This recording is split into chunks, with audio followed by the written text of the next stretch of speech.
আমাদের বাড়িতে হামেশাই এইরকম ধরনের জলসিদ্ধ পিঠে হয়েই থাকে। শীতে তো এই পিঠে তো হয় প্রায় দিনই, এমনকি গরমকালেও ছাড়ি না এই পিঠেটাকে। কারণ এই পিঠে আমার খুব প্রিয় একটি খাবার। আর তেমন স্পেশাল কোনো ইনগ্রিডিয়েন্টস লাগেই না।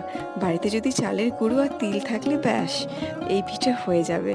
আর খেজুর গুড়ের পরিবর্তে আখের গুড় হলেও হয়। আর খেজুর গুড় যেহেতু মা স্টোর করে রেখে দেয়, যেহেতু আমাদের গরমকালে এরকম ধরনের মিষ্টি খাবার প্রায় হয়ে থাকে, তার জন্য মা খেজুর গুঁড়োটা স্টোর করে রেখে দেয়।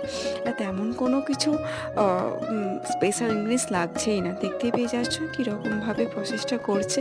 ব্যাস জলে সেদ্ধ করে দিল, হয়ে গেল জল সেদ্ধ পিঠে। খেতেও বেশ সুস্বাদু আর প্রচণ্ড লাইটে এই খাবারটা।